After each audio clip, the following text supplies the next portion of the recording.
बोल तुम। ओम शांति भाई जी। ओम शांति भाई जी।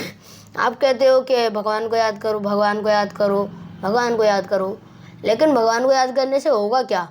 हम भगवान को याद करेंगे तब भी हमें बैठ बैठ बैठ के भगवान खिलाने वाला तो है नहीं, कमाने तो हमें फिर भी जाना पड़ेगा।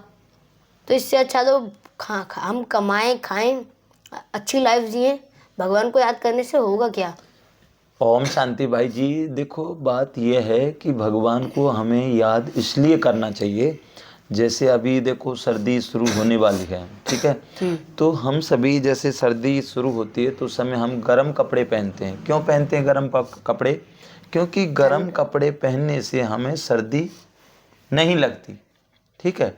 जैसे हम यहाँ पर बैठे हुए हैं तो क्या है कि जैसे हमें खुशबू चाहिए तो उसके लिए हमें अगरबत्ती जलानी पड़ेगी, या फिर हम उसमें रूम में स्प्रे माना जो सेंट छिड़कना पड़ेगा, तो वो खुशबू आएगी। तो जैसे हमें गर्मी लग रही है तो क्या करना पड़ेगा, हमें फैन माना पंखा चालू करना पड़ेगा, है ना।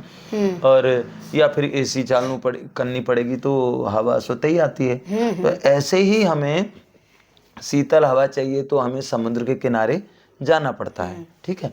तो इसी प्रकार भगवान को याद इसलिए किया जाता है कि भगवान को याद करने से हमें क्या मिलता है? सुख मिलता है, शांति मिलती है, आनंद मिलता है, खुशी मिलती है। तो जैसे भगवान के नज़दीक बनाएंगे, जैसे फूलों की खुशबू चाहिए तो फूलों के पास हमें जाना पड़ेगा तो खुशबू आने लगेगी। हम कहें कि खुशबू आजा आजा तो ऐसे आने वाली नहीं है, नहीं आएगी, है ना। तो ऐसे ही हम तो जब कहते हैं ना, दुख में सुमरण सब करे, सुख में करे ना कोई, और जो सुख में सुमरण करे सो दुख काहे कोई। तो भगवान को इसीलिए याद किया जाता है। जैसे आप मोबाइल को इस्तेमाल करते हो ना मोबाइल को, तो उससे पहले हमें क्या करना पड़ता है? मोबाइल को चार्ज करना पड़ता है। तो जब मोबाइल को चार्ज करोगे तो क्या होगा? उसको आप इस्तेमाल कर सकते हो। तो चार्ज नहीं करोगे तो वो मोबाइल चलेगा क्या? तो ऐसे ही आत्मा, तो आत्मा को, उस परमात्मा को जब याद करती है तब आत्मा, हम सभी को वो परमात्मा की शक्ति मिलती है, तो एनर्जी मिलती है भगवान से। जैसे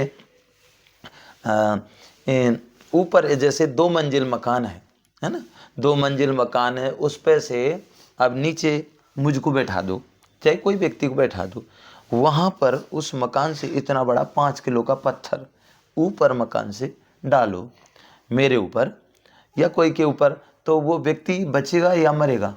मरेगा, मरेगा ना। तो इसी प्रकार तो उस इतनी 5 किलो रुई होती है ना, रुई को बांध करके ऊपर मकान से डालें तो बच जाएगा ना। क्यों बचेगा? क्योंकि रुई से नहीं मरने वाला और पत्थर से मरने वाला होता है, मर जाता है। तो इसी प्रकार को जो भगवान, हम जैसे पहाड़ जैसे दुख होते हैं ना, पहाड़ जैसे दुख, तो भगवान को याद करने से पहाड़ जैसे दुख भी